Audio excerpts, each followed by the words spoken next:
नमस्कार साथियों, स्वागत है आप सभी का आपके अपने YouTube चैनल डीएस एकेडमी में। मैं डॉक्टर सुदेश कांत तेजा आपके लिए लेकर चल रही हूँ टीजीटी पीजीटी हिंदी का संपूर्ण क्रैश कोर्स, वो भी निःशुल्क। अगर आप चैनल पर नए हैं तो चैनल को सब्सक्राइब कीजिए। आपने चैनल सब्सक्राइब कर रखा है, आपको वीडियोज़ अच्छी लग रही हैं तो जितना हो ज़्यादा से ज़्यादा दोस्तों में शेयर कीजिए, या जो भी आपके पास पब्लिकली प्लेटफॉर्म है आप उस पर शेयर कर सकते हैं।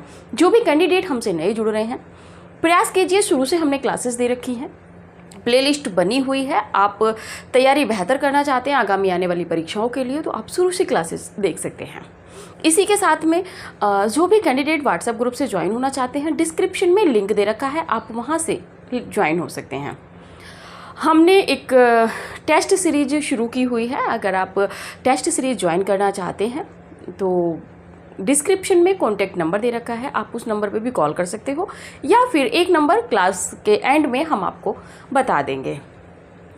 और जैसा कि थोड़ा सा विलम्ब चल रहा है, किन्हीं कारणों से एक क्लास आती है, कभी नहीं आती है, और समस्या ये रहती है कभी कभी कि व्हाट्सएप ग्रुप में भी प्रेषित नहीं कर पाते हैं।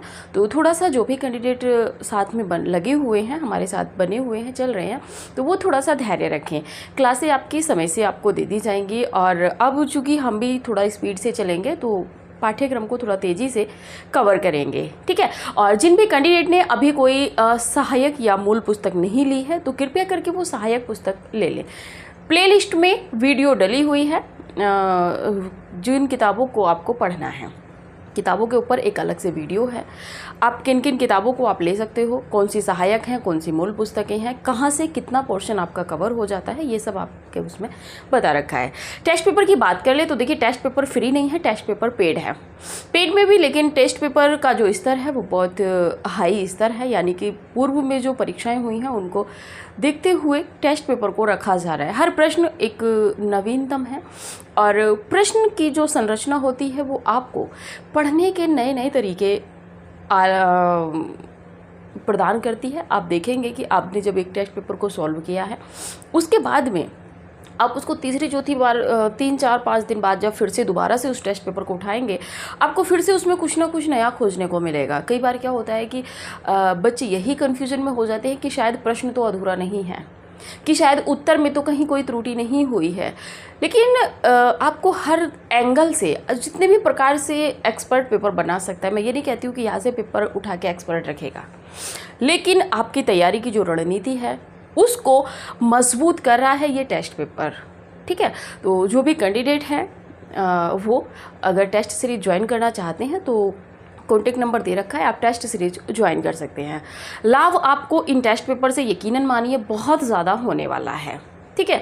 तो यहाँ पे अब चूँकि हम समय थोड़ा सा कम लेते हुए चलेंगे, और जैसे कि आप देख भी रहे होंगे कि हम कोई भी अनायास वीडियो या अनायास टीका टिप्पणी नहीं करते। हाँ, लेकिन टिप्पणी से याद आई है, देखिए मैं किसी से व्यक्तिगत नहीं बोल रही हूँ, पब्लिकली है, मैंने सबको पब्लिकली क्लासेस फ्री कर रखी हैं।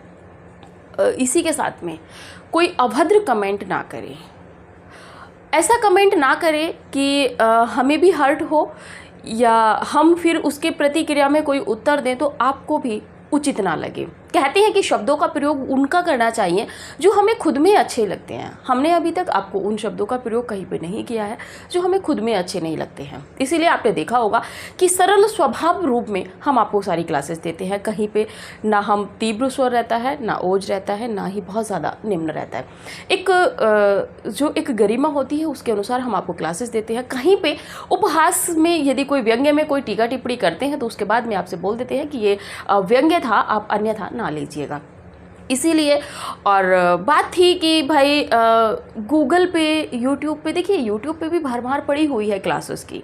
मैं नहीं कह रही हूँ कि आप इसी चैनल पे आके पढ़िए, जिनको आवश्यकता है वो आएंगे, वो शुरू से क्लासेस पढ़ेंगे, उनको लगेगा कि हाँ वास्तविकता में चीज़ें हैं, ठीक है। मैंने आपको फ्री ऑफ कॉस्ट सारी चीज़ें दी हैं। जो कैंडिडेट शुरू से जुड़े हुए हैं, व्हाट्सएप ग्रुप से भी जुड़े हुए हैं, उनको पता है कि शुरू में जो पंक्तियां कथन दिए गए हैं वो भी इम्पोर्टेंट है। किन्हीं व्यस्तताओं की वजह से कथन नहीं दिए जा रहे हैं, अभी पंक्तियां नहीं दी जा रही हैं, सब आपको दे दी जाएंगी परीक्षाओं से पहले। आप निश्चिंत रहिए। यदि डीएस एकेडमी ने या कहीं डॉक्टर सुदेश कांत तेजा ने आपको जवान दी है तो वो बिल्कुल पूरा किया जाएगा, ठीक है। ऐसा नहीं है कि आपको फ्री में दिया जा रहा है तो आपको यूं ही अनायास सारी चीज़ों को भगा के दे दिया है। ठीक है। तो हर जगह आपको हर कुछ मिलेगा। मैं नहीं कह रही हूँ कि मैं भी कहीं अलग से लेके आ रही हूँ। देखिए, किताबों में से शोध किया जाता है, जहाँ से जो तथ्य मिलते हैं उन तथ्यों को आपके समक्ष दिया जाता है। पढ़ने का तरीका क्या होता है, किस तरीके से आप ट्रिक बना के या किस तरीके से एक साथ तथ्यों का संकलन करके आप आगे बढ़ सकते हैं, ये तरीके हम बताते हैं। किताबों में, गूगल पे, यूट्यूब पे, हर जगह सब कुछ मैटर पड़ा हुआ है। आप प्रिंटेड नोट्स ले लीजिए, सस्ता पड़ जाएगा, लेकिन आपको तरीका नहीं पता चलेगा ना कि आपको किस तरीके से पढ़ना है। आपको एक एक विधिवत बताते हैं कि इस तरह की रचनाओं को या इस तरह के तथ्यों को आप एक जगह संकलन कर लीजिए, इस तरह के तथ्यों को एक जगह संकलन कीजिए। जो कैंडिडेट मेरे कहने अनुसार कर रहे होंगे, टेस्ट पेपर उन्होंने ज्वाइन किया होगा, उनको टेस्ट पेपर सॉल्व करने में बहुत ज़्यादा असुविधा नहीं हो रही होगी। क्यों? क्योंकि एक विधिवत रूप से हमने आपको सारे तथ्य दिए हैं। तो देखिए, अभद्र कमेंट कोई ना करे, उसमें आपका अपना समय भी जाता है। यदि प्रतिक्रिया में यदि बहुत ज़्यादा कुछ इधर से जवाब दिया जाता है तो उचित नहीं रहता है। इसीलिए जो भी विद्वान है, मैं नहीं कहती, मैं तो अपने आप को विद्यार्थी मानती हूँ और आजीवन में एक विद्यार्थी रहूँगी ही। मैं शोध कर रही थी तब भी अपने आप को एक विद्यार्थी मानती थी। मैं कभी नहीं कहती कि हाँ मैं ये हूँ। हमेशा अपने आप को एक शोधार्थी के रूप में आपको रखना होगा। आप एक स्टूडेंट की तरह से देखिए, जब भी आप कोई किताब पढ़ते हैं, यदि आप कहें रामचंद्र शुक्ल, आपने रामचंद्र शुक्ल का हिंदी साहित्य का इतिहास अनेक बार पढ़ा होगा। ऐसे कैंडिडेट भी हैं जिन्होंने 5 से 6 बार भी हिंदी साहित्य का इतिहास पढ़ा होगा, ठीक है। लेकिन जब भी आप उसको अगर ये समझ के पढ़ते हैं कि मैंने ये इतनी बार पढ़ लिया है, यानी कि आप में थोड़ा सा आप में ओवर कॉन्फिडेंस आ गया है, ठीक है। तो आप जब उसको पढ़ेंगे तो आप फिर उसको लाइटली पढ़ लेंगे। लेकिन जब आप उसको पढ़ेंगे ये समझ के कि मेरे पास ये नई किताब आई है, इसको दोबारा से पढ़ता हूँ। आपने जो शुक्ल जी के इतिहास से कथन, कारण या कुछ वन लाइनर प्रश्न निकाले होंगे, उसके बाद जब आप उसको दोबारा से पढ़ेंगे, ये सोच के पढ़ेंगे कि ये किताब अब फिर से मुझे नए रूप में पढ़नी है, यानी कि ये मेरे लिए किताब नहीं है, मैं इसमें कुछ भी नहीं जानता। तब यदि आप उस किताब को पढ़ेंगे तो यकीनन जितना आपने लिखा है उसमें प्लस करने के लिए आपको उस किताब से मिलेगा। क्योंकि एक बार में कोई भी समीक्षात्मक पुस्तक हो, कोई भी इतिहास हो या आपकी कोई भी सहायक पुस्तक हो, आप नहीं पढ़ सकते उस अच्छे तरीके से। तो इसीलिए कहने का यहाँ पे मतलब इतना ही था कि यदि आप किसी भी शिक्षक से पढ़ रहे हैं, आप मुझसे पढ़ें या अन्यत्र किसी शिक्षक से पढ़ें, आपको ये समझना होगा कि हम, जैसे कि आप आज देखेंगे, हम तार सप्तक पढ़ेंगे। पता है, हर बच्चे को पता है कि 28 कवि हैं, सबको नाम याद है, किसी ने ट्रिक बना के याद किया है, किसी ने किसी तरह याद किया है। लेकिन यदि आप ये समझ के यहाँ पे पढ़ेंगे कि आज हो सकता है ये नया टॉपिक है मेरे लिए, तब आपको इसमें कुछ भी, एक लाइन भी, एक प्रश्न भी आपको नया मिल जाएगा। तो आप जब भी अपनी किताबों को पढ़ें, जब भी आप किसी शिक्षक से पढ़ें, तो आप अपने आप को जीरो से उठा के पढ़ें। आप पढ़ें कि मैं शून्य हूँ, यहाँ पे शून्य के साथ मुझे जुड़ते चले जाना है। तब आप देखिएगा कि आपकी तैयारी कितनी बेहतर हो जाती है। जब भी आप सोचेंगे कि मैंने इस किताब को 3 बार पढ़ लिया है, डॉक्टर नगेंद्र को 5 बार पढ़ लिया है, शुक्ल जी को 10 बार पढ़ लिया है, आप उसमें नया तथ्य नहीं खोज पाएंगे। जब आप देखेंगे कि मैं यहाँ पे शून्य से शुरुआत कर रहा हूँ, यानी कि भूमिका से, और आपको पता है कि आजकल भूमिकाओं से भी प्रश्न बनते हैं, तो आप जीरो से उठा के उस किताब को तैयार कीजिए। आप फिर पढ़ते हुए जब जाएंगे, आपको नए तथ्य मिलेंगे। आप देखिएगा, एक अलग से पेज रख के पुराने में और नवीन में कुछ ना कुछ अंतर आपको मिलेगा, कुछ ना कुछ, ज़्यादा अंतर नहीं मिलेगा तो प्रश्न को पढ़ने का तरीका आपको नया मिल जाएगा, ठीक है। तो ये चीज़ें होती हैं कि हर कोई कुछ ना कुछ नया देता है। इसीलिए ओवर कॉन्फिडेंस होके ना कभी किसी शिक्षक से पढ़े, शिक्षक की कभी विद्वता को ना आके, ठीक है। क्योंकि हम यहाँ पे उतना आपको पढ़ा रहे हैं जितना परीक्षा के लिए सफिशिएंट है। अगर एक पंक्ति पढ़ाएंगे, पंक्ति का अर्थ बताएंगे, उसमें रस, छंद, अलंकार सब बताएंगे, शब्द शक्ति, काव्य गुण, काव्य दोष बताएंगे, तो बहुत विस्तृत हो जाएगा, ठीक है। तो इतना नहीं है, आपको सिर्फ परीक्षा पास करनी है। आगामी आने वाली परीक्षाओं, टीजीटी, पीजीटी या कोई अन्यत्र परीक्षा हो, ईएमआरएस या झारखंड, कोई भी अन्यत्र आपकी परीक्षा लगी हुई है, आपको वो पास करनी है। आपको यहाँ पे विद्वान नहीं बनना है। मैं शुरू से यही कहती हुई आ रही हूँ कि आपको सिर्फ परीक्षा पास करनी है, आपको अपना लक्ष्य हासिल करना है, आपको अपना एग्जाम क्रैक करना है। इससे ज़्यादा विद्वान अभी ना बनिए, उसके बाद में शोध करते रहिएगा। चलिए बात करते हैं आज के टॉपिक पे। आज का टॉपिक है हमारा तार सप्तक, ठीक है। तार सप्तक की बात करें तो इसका जो संपादन किया है ये अज्ञेय जी ने किया है, सच्चिदानंद हीरानंद वात्स्यन। आगे पढ़ेंगे, पूरा नाम पढ़ लेंगे। बात कर लेते हैं यहाँ पे तार सप्तक का प्रकाशन कब से? 1943 1943 ईस्वी में अज्ञे के संपादकत्व में हुआ था। यानी कि जब ये संपादक थे तब इन्होंने तार सप्तक का प्रकाशन किया था। तार सप्तक के प्रकाशन के साथ ही हिंदी में प्रयोगवाद का आरंभ भी हुआ। ये हम प्रयोगवाद जब हमने इससे पहली क्लास में देखा है तो उसमें हमने बताया था। इसीलिए कहते हैं कि हमारी क्लास आप एक क्रम से देखते हुए चलिए, आपको सारे तथ्य मिलते चले जाएंगे। तार सप्तक का प्रकाशन प्रभाकर माचवे के दिमाग की उपज है। प्रश्न आपको नया मिल गया यहाँ से। देखिए यहाँ पे प्रश्न बनेगा कि तार सप्तक किसके दिमाग की उपज है। आपके दिमाग में रहेगा अरे अज्ञे जी ने तो किया था। अब इसमें कोई गलत बात तो है नहीं, क्योंकि अज्ञे जी ने संपादन किया है तार सप्तक का, तो यानी कि उन्हीं के दिमाग की उपज है। लेकिन नहीं, ये शोधार्थी थे प्रभाकर माचवे जी, तो प्रभाकर माचवे जी के दिमाग की उपज इसको माना गया है। ठीक है, आपको एग्जाम में पास करना है। प्रश्न में अगर प्रश्न बनता है तो आपको प्रभाकर माचवे लगाना है विकल्प में। बात कर लेते हैं आगे। अज्ञे तार सप्तक की भूमिका में लिखते हैं। अज्ञे ने जो तार सप्तक है, देखिए पहला सप्तक नहीं कहेंगे यहाँ पे पहला सप्तक नहीं होता है, यहाँ पे तार सप्तक होता है, दूसरा सप्तक होता है। कई बार यहाँ से प्रश्न बना है, बताएंगे कैसे। भूमिका में क्या लिखते हैं? तार सप्तक का जो संपादन पहली बार जो किया था अज्ञे जी ने, उसकी भूमिका में लिखा था कि सातों कवि एक स्कूल के नहीं हैं। यानी कि ये जो 7 कवि हैं, जो 7 कवियों की मंडली है तार सप्तक में, ये एक स्कूल के भी नहीं हैं, वे राही नहीं है। यानी कि एक बना बनाया रास्ता मिला है, वो उस पर चलते चले जाएंगे, नहीं, राहों के अन्वेषी हैं। यानी कि राह को खोजने वाले हैं, यानी कि अन्वेषण है, खोज करने वाले हैं। ठीक है, चाहे लोकतंत्र हो या उद्योगों का सामाजिकरण, इनके बारे में सबके मत एक नहीं है। देखिए यहाँ पे बात कर रहे हैं कि ये जो 7 कवि हैं, ये चाहे लोकतंत्र की बात कर लो, आप राजनीति की कर लो, ठीक है, या औद्योगिकरण, जो उद्योगों का समाजीकरण है, इनके बारे में सबका मत एक नहीं है, सबके अलग अलग है। क्योंकि देखिए 7 मस्तिष्क जब एक साथ बैठते हैं तो 7 मस्तिष्क एक तथ्य पे यदि विचार करेंगे तो एक नहीं होगा, अलग अलग होगा। ठीक है, इसीलिए ये किसने कहा है? अज्ञे जी ने। आता इतना ही है कि तार सप्तक के कवि राही नहीं, राहों के अन्वेषी हैं। किसने कहा है? अज्ञे जी ने कहा है। 7 कवि एक स्कूल के नहीं हैं। किसने कहा है? अज्ञे ने कहा है।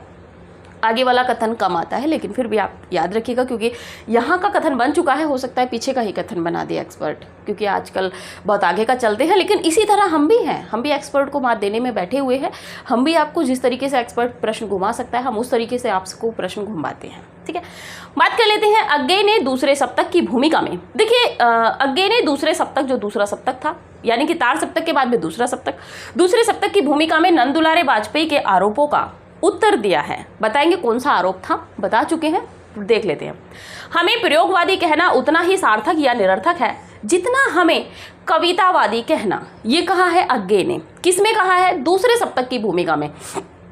कथन क्या था? जो आरोप नंदुलारे वाजपेयी जी का था, नंदुलारे वाजपेयी जी ने कहा था कि प्रयोगवाद बैठे ठाले का धंधा है।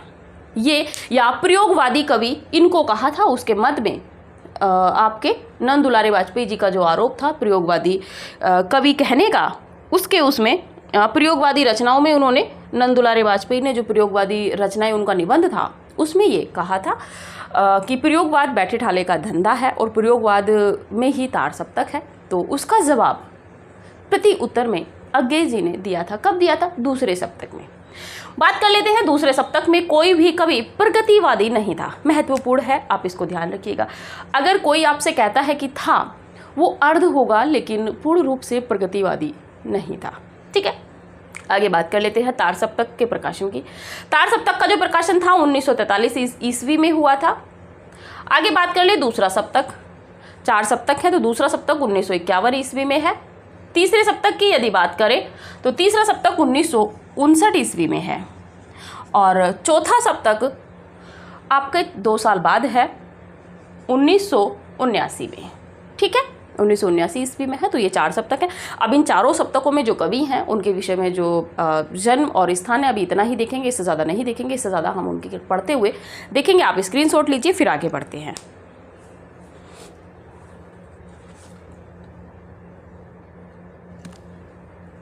चलिए,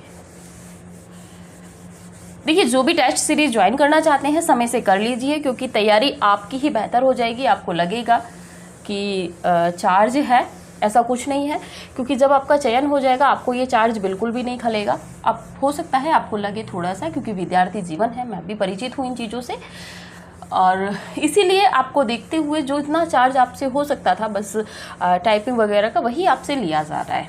ठीक है, और 11 टेस्ट पेपर हो चुके हैं। परीक्षाओं से पहले आपके सारे टेस्ट पेपर पूर्ण करा दिए जाएंगे, ये हमारा वादा है आपसे। सप्ताह में प्रति 2 टेस्ट पेपर दिए जाते हैं। चलिए बात करते हैं तार सप्तक में। पहले कवि की बात करते हैं तो अज्ञेय। अज्ञेय के जन्म की बात करें तो 1911। कहाँ हुआ था? तो देवरिया, उत्तर प्रदेश। देवरिया, उत्तर प्रदेश। दूसरे नंबर पे बात करते हैं रामविलास शर्मा। रामविलास शर्मा, इनको डीपली जो विस्तृत पढ़ेंगे हम, वो पढ़ेंगे आपके रचनाकारों के समय में। 1912 है और इनका जन्म स्थान है उन्नाव, उत्तर प्रदेश। बताएंगे यहाँ से भी कैसे प्रश्न बन सकते हैं। तीसरे नंबर पे बात करें तो मुक्तिबोध। गजानन माधव मुक्तिबोध। मुक्तिबोध के समय की बात करें तो 1917। कहाँ? ग्वालियर। इसी के साथ में 4th नंबर की यदि बात करें तो 4th नंबर में है आपके प्रभाकर माचवे। प्रभाकर माचवे की बात करें तो 1917, ये भी ग्वालियर। 5वें नंबर पे यदि बात करें तो नेमीचंद्र जैन। नेमीचंद्र जैन की यदि बात करें तो 1918, आगरा। ठीक है। 6ठे नंबर पे यदि बात करें तो गिरिजा कुमार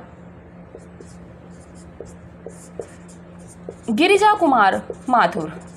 गिरिजा कुमार माथुर के यदि समय की बात कर ले तो 1918 है, मध्य प्रदेश। ठीक है। 7वें नंबर पे बात करें तो 7वें नंबर पे है भारत भूषण अग्रवाल। भारत भूषण अग्रवाल, इनके समय की यदि बात करें तो 1919। कहाँ? मथुरा। मथुरा यानी उत्तर प्रदेश। बात कर लेते हैं थोड़ा सा कि इनकी सातों को देखेंगे 7 स्लॉट में, 4 स्लॉट में। अज्ञेय 1911, कहाँ? देवरिया, उत्तर प्रदेश में। रामविलास शर्मा का जन्म कहाँ हुआ, कब हुआ? 1912, कहाँ? उन्नाव, उत्तर प्रदेश में। मुक्तिबोध 1917 में जन्म हुआ है, ग्वालियर। प्रभाकर माचवे 1917 में, ग्वालियर। नेमीचंद्र जैन 1918, आगरा में। गिरिजा कुमार माथुर 1918, मध्य प्रदेश में। भारत भूषण अग्रवाल 1919, मथुरा में। अगर ट्रिक की बात करें, देखिए बहुत ज़्यादा 7 कवियों को याद करने में बहुत ज़्यादा ट्रिक तो नहीं है, लेकिन आप याद कर सकते हैं GRAM, ग्राम, PNB। ठीक है, ग्राम PNB, यानी कि गिरिजा कुमार माथुर, रामविलास शर्मा, अज्ञेय, मुक्तिबोध, प्रभाकर माचवे, नेमीचंद्र जैन, भारत भूषण अग्रवाल। ये एक शॉर्ट ट्रिक में है, बहुत ज़्यादा ट्रिक की ज़रूरत नहीं पड़ती है। जब आप 2 से 3 बार पढ़ेंगे तो आपको ये यूं ही याद हो जाएंगे। ठीक है, तो ग्राम PNB, ठीक है, ग्रामीण बैंक होती है प्रथमा बैंक, लेकिन प्रथमा बैंक ना करके ग्राम PNB कर लीजिएगा, यानी कि पंजाब नेशनल बैंक। ठीक है, तो इस तरीके से आप इस ट्रिक को याद कर सकते हैं। बहुत ज़्यादा ट्रिक की ज़रूरत इसमें नहीं पड़ती है। जब आप 2 से 3 बार या जब विस्तृत पढ़ेंगे उसमें आपको पता लग जाएगा कौन सा कवि किस सप्तक में है, उस तरह याद हो जाएगा। स्क्रीनशॉट लीजिए, फिर आगे बढ़ते हैं, देखते हैं दूसरे सप्तक के कवियों को।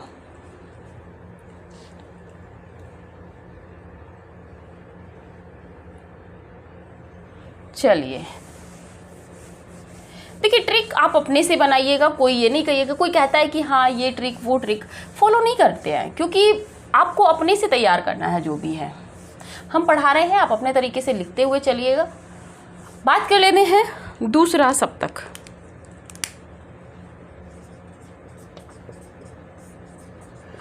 दूसरा सप्तक की बात करें तो 1951 इसका समय था।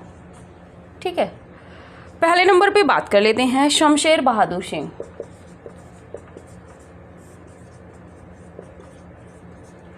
शमशेर बहादुर सिंह, शमशेर बहादुर सिंह की बात करें तो 1911 में इनका जन्म हुआ है। कहाँ? देहरादून, उत्तराखंड। ठीक है, दूसरे नंबर पे बात करें तो भवानी प्रसाद मिश्र। भवानी प्रसाद मिश्र, भवानी प्रसाद मिश्र के समय की यदि बात करें तो 1913 होशंगाबाद, 1913 होशंगाबाद। और होशंगाबाद के यदि उसकी बात करें तो आपका एमपी बढ़ जाता है। ठीक है, तीसरे नंबर पे यदि बात करें तो शकुंतल माथुर, शकुंत माथुर। और इनकी यदि बात करें तो शकुंत माथुर 1922, कहाँ? दिल्ली। फोर्थ नंबर पे यदि बात करें तो हरिनारायण घनश्याम व्यास,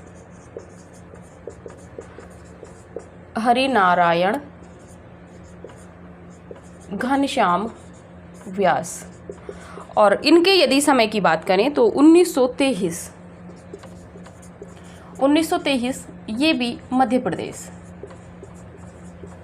ठीक है, पांचवें नंबर पे यदि बात करें तो आपके हैं नरेश मेहता।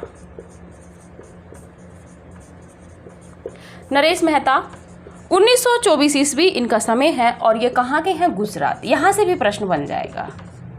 ठीक है,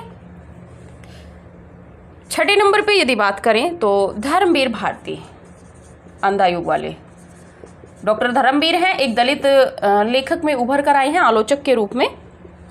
ये भी डॉक्टर धर्मवीर, ये भारती हैं। 1926 इलाहाबाद, 1926 इलाहाबाद। सातवें नंबर पे यदि बात करें तो रघुवीर सहाय, रघुवीर सहाय की यदि बात कर लें तो 1929 लखनऊ, 1929 में जन्म हुआ है। कहाँ? लखनऊ में। ठीक है, आप स्क्रीनशॉट लीजिए क्योंकि यहाँ पे बहुत ज़्यादा ट्रिक फॉलो करके आपको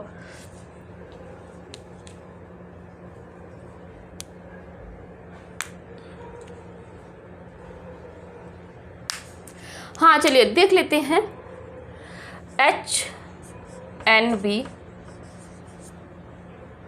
हरिनारायण व्यास, नरेश मेहता, भवानी प्रसाद मिश्र।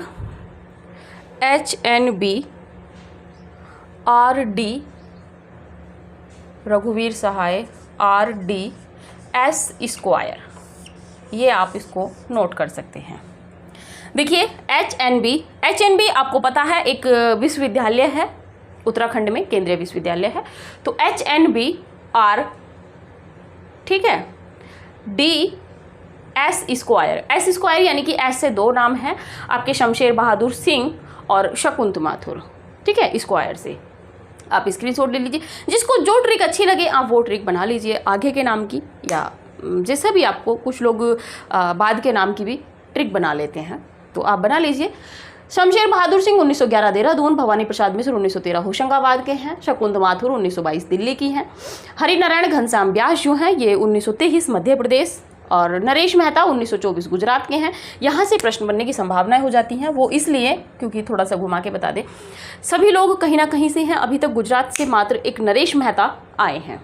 ठीक है, आगे भी नरेश मेहता ही रहेंगे, तो प्रश्न बन जाता है जैसे कि आपके अष्टछापीय कवियों में बनता है कि कौन कहाँ से है या वहाँ का कौन सा कवि था। तो इस तरीके से यहाँ पे भी प्रश्न बन सकता है कि वो एकमात्र कवि जो अज्ञे द्वारा संपादित जो तार सप्तक थे उसमें था, लेकिन किस सप्तक में? तो दूसरे सप्तक में है, ये आप ध्यान रखिएगा। कौन है ये भी आप ध्यान रखिएगा, नरेश मेहता जी हैं। 1924 में जन्म हुआ है गुजरात में। धर्मवीर भारती का जन्म 1926 में इलाहाबाद में हुआ था, ये भी दूसरे सप्तक में है। रघुवीर सहाय, इनका जन्म 1929 में लखनऊ में हुआ है, उत्तर प्रदेश, ये भी दूसरे सप्तक में संकलित हैं, संपादित किया गया है इनको। HNB हरिनारायण व्यास, नरेश मेहता, भवानी प्रसाद मिश्र, आपके रघुवीर सहाय और धर्मवीर भारती, शकुंत माथुर, शमशेर बहादुर सिंह। ठीक है, आप स्क्रीनशॉट ले लीजिए। फिर आगे बढ़ते हैं तीसरे सप्तक में, क्योंकि यहाँ पे आपको खुद से याद करना है। बताना इसलिए था क्योंकि पढ़ाते तो हम उसमें भी चल दे जब पढ़ाएंगे तब, लेकिन सप्तक का समय से प्रश्न बन जाता है। यहाँ से आपको क्रम में प्रश्न बन जाएगा रचनाकारों के समय से, जन्म समय से, तो आपको इसीलिए जन्म समय लिखवाया है। आप सब तैयार करके चलिएगा। बात कर लेते हैं तीसरा सप्तक। तीसरा सप्तक की समय की यदि बात करें तो आपका है 1959, 1959 ईस्वी। पहले कवि की यदि बात करें तो पहले हैं प्रयाग नारायण त्रिपाठी। और ये भी ध्यान रखिएगा कि तार सप्तक में कोई भी महिला कवयित्री नहीं है। प्रयाग नारायण त्रिपाठी 1919, कहाँ पे? रायबरेली, लखनऊ के पास। यानी कि कमेंट कीजिएगा यहाँ पे किसका जन्म स्थान था। बहुत चर्चित कवि, रचनाकार, समीक्षक रहे हैं, निबंधकार रहे हैं। आप कमेंट कीजिएगा रायबरेली। मदन वात्स्यायन, मदन वात्स्यायन 1922। इनका जन्म कहाँ हुआ है ये नहीं मिल पाया है, यदि आपको मिला है तो आप नोट कर लीजिए। तीसरे नंबर पे है विजय देव नारायण शाही। वैसे भी सब लोग नेट से पढ़ने वाले हैं, गूगल से आप सर्च कर लीजिएगा, मिल जाएगा विजय देव नारायण शाही, क्योंकि सारा कुछ तो गूगल पे है ही।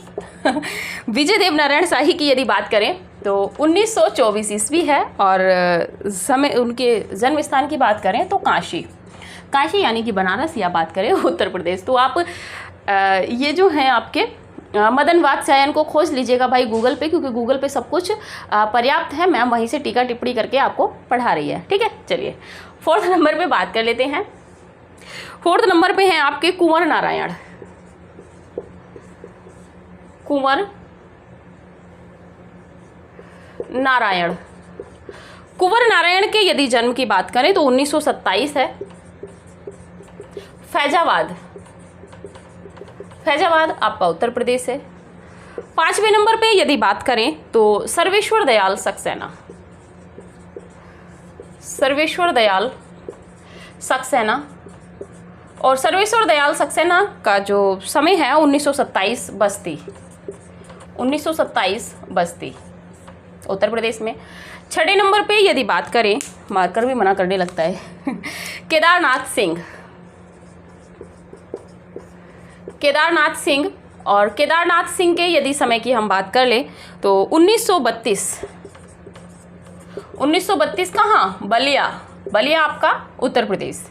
सातवें नंबर पे यदि बात करें तो कीर्ति चौधरी। कीर्ति चौधरी की विशेषता यह है कि कीर्ति चौधरी का हो सकता है नवीन नामों में पूरा नाम पूछा जा सके, तो कीर्ति बाला सिन्हा, कीर्ति बाला सिन्हा ये इनका पूरा नाम है। और समय की बात करें तो 1935, कहाँ पे? उन्नाव, उत्तर प्रदेश में। ठीक है, आप स्क्रीनशॉट लीजिए, देखते हैं आगे।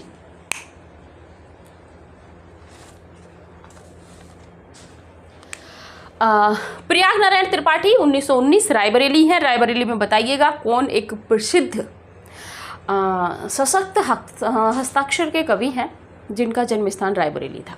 ठीक है, आप सभी जानते हैं, कमेंट कर दीजिएगा। तो प्रयाग नारायण त्रिपाठी का जो जन्म है 1919 में हुआ है। मदन वात्स्यायन 1922 में, जन्म स्थान आपको बताना है, क्वेश्चन मार्क है। विजय देव नारायण शाही 1924 काशी में हुआ है। कुंवर नारायण का जन्म 1927 फैजाबाद में। सर्वेश्वर दयाल सक्सेना 1927 बस्ती में। केदारनाथ सिंह 1932 में जन्म हुआ है बलिया में। कीर्ति चौधरी, कीर्ति चौधरी का पूरा नाम कीर्ति बाला सिन्हा है। देखिए यहाँ से प्रश्न बन जाएगा, कीर्ति बाला शर्मा, कीर्ति बाला सिन्हा, कीर्ति कुमार सिंह, इस तरीके से नाम का हो सकता है। क्योंकि देखिए पुराने नामों में जैसे पूरा नाम पूछा जाता है, आपके रसलीन है, रहीम है, इनका पूरा नाम पूछा जाता है, वृंद है। तो आपको यहाँ भी ध्यान रखना होगा कि यहाँ से भी प्रश्न बन सकता है नवीन फैक्ट में, तो इसको आप इंपॉर्टेंट में लगा के चलिएगा। कवयित्री है इनका तो ध्यान रखिएगा ही, लेकिन पूरा नाम क्या है ये भी आप ध्यान रखिएगा। कीर्ति बाला सिन्हा आपको याद हो गया होगा। अब 1935 उन्नाव में। अब यहाँ पे आ जाइए इनको छोड़कर, ठीक है। अभी तक के जो भी बाकी के जो 6 कवि हैं, इनका जन्म स्थान उत्तर प्रदेश है, ठीक है।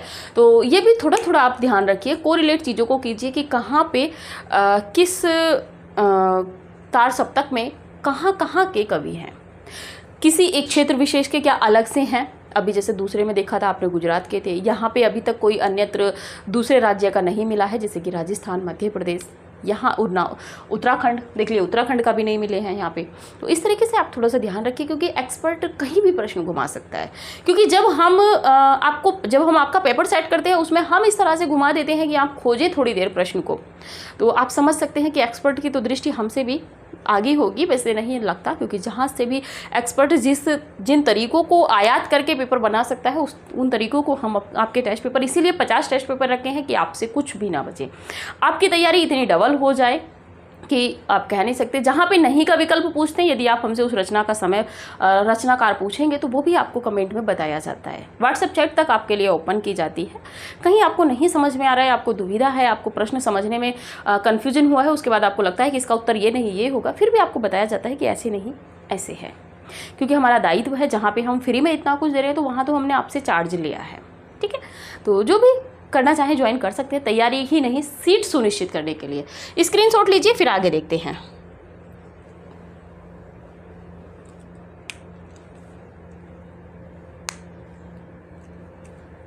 इसमें अगर देखेंगे एक PM K3S2 ये है, यानी कि प्रयाग नारायण त्रिपाठी, मदन वात्स्यायन, कीर्ति केदार कुंवर 3S, सर्वेश्वर और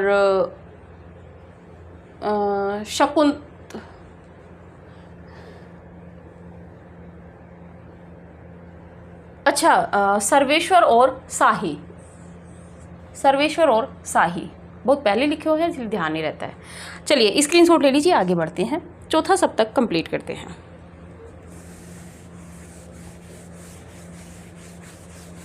जिसके पास जो और भी कोई ट्रिक हो भाई बता दीजिएगा, क्योंकि जो और कैंडिडेट आपसे जुड़े रहेंगे कमेंट में उनको हो सकता है सुविधा लगे, क्योंकि मैं ट्रिक से बहुत कम तैयार करती हूँ, इसीलिए हमने आपको ट्रिक से नहीं बताया है। क्योंकि ट्रिक कभी ऊपर नीचे हो जाती है, लेकिन इस तरह से नहीं होगा। बात करते हैं 4th नंबर में, चौथा सप्तक समय की बात करें तो 1979 ईस्वी। पहले में बात करते हैं अवधेश कुमार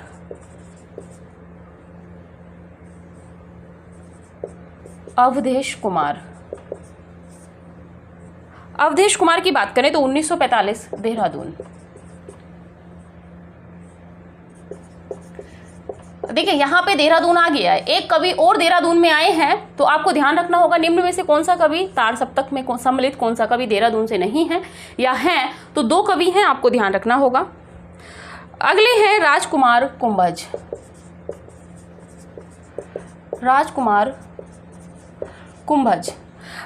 कुंभज के समय की बात करें तो 1947 मध्य प्रदेश, इंदौर। ठीक है, तीसरे नंबर पे बात करें तो स्वदेश भारती समय की यदि बात करें तो 1939 प्रतापगढ़ उत्तर प्रदेश, आपको पता ही है, आप सभी जानते हैं। 4th नंबर पे यदि बात करें तो नंद किशोर आचार्य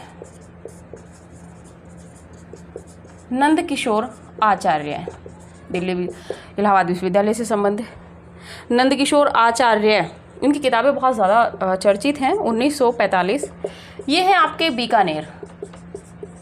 बीकानेर राजस्थान। 5वें नंबर पे यदि बात करें तो सुमन राजे समय की यदि बात करें तो 1938 लखनऊ। सुमन राजे 1938 लखनऊ। बात कर लेते हैं श्री राम वर्मा,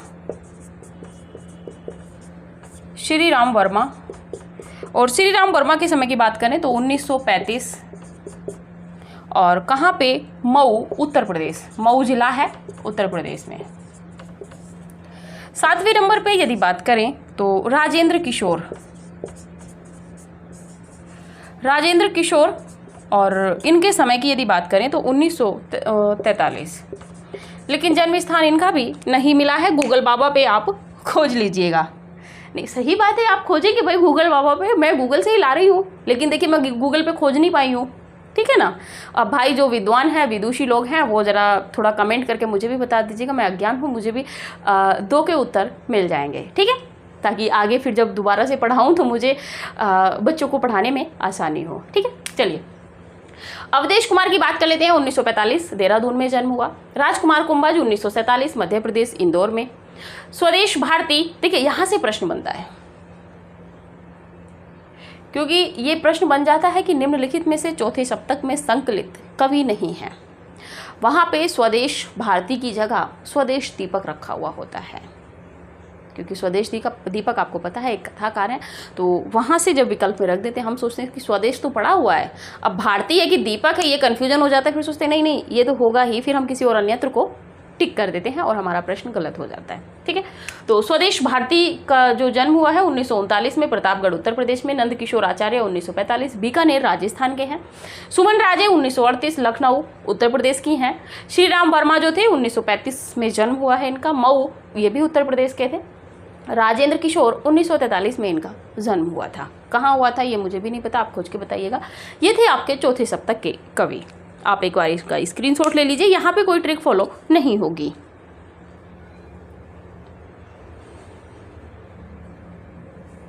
चलिए 2 मिनट बात कर लेते हैं आपके टेस्ट पेपर आपको कैसे ज्वाइन करना है, ठीक है। टेस्ट पेपर के लिए आपको 9568802463 पे आपको कॉल करनी है। कॉल करके आपको 50 टेस्ट पेपर दिए जाएंगे, ठीक है। 50 टेस्ट पेपर 125 प्रश्न के रहेंगे। यदि आप देखेंगे तो कुल प्रश्नों की संख्या 6250 रहेगी, लेकिन इसमें आपको बहुत ज़्यादा तैयारी आपकी प्लस होती चली जा रही है। तो जो भी कैंडिडेट है इस नंबर पे कॉल करके आप अपनी बात कर लीजिएगा, ठीक है। और अभी की क्लास यहीं तक रखते हैं। तार सप्तक हमारा कंप्लीट हुआ। तार सप्तक के जो संबंधित कवि हैं वो हम अगली क्लास में, मतलब आगे जब पढ़ेंगे तब देखेंगे। इससे पहले हम नई कविता प्रपद्यवाद नकेनवाद, एक वीडियो में हम नकेनवाद को देखेंगे, नकेनवाद या प्रपद्यवाद, उसके बाद में नई कविता को देखेंगे। फिर जो ये सारे कवि हैं आपके तार सप्तक के और नई कविता के, इन सब कवियों को हम एक साथ देख लेंगे, ठीक है।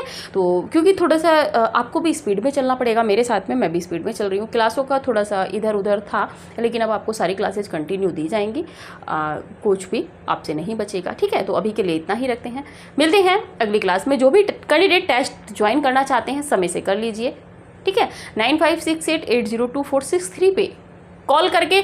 और एक और बता दें हम आपको, कोई भी कैंडिडेट व्हाट्सएप कॉल ना करें, खास करके जो महिलाएं हैं या पुरुष हैं, जो भी हैं, स्त्री पुरुष जो भी हैं, वो व्हाट्सएप कॉल ना करें। जब भी करें जो आपकी ऑफिशियल कॉल होती है, नॉर्मल कॉल होती है, आप उसी को कॉल करें, उसी नंबर पे ऑफिशियल कॉल करें, आप व्हाट्सएप कॉल ना करें। टेलीग्राम, व्हाट्सएप कॉल ये अन्यत्र ना करें आप, क्योंकि हमेशा नहीं होता है कि जिस सामने वाले व्यक्ति को, सज्जन को आप फ़ोन कर रहे हैं वो हमेशा नेटवर्क की रेंज में हो या डाटा उसके फ़ोन का ऑन हो, ऐसा हो नहीं सकता।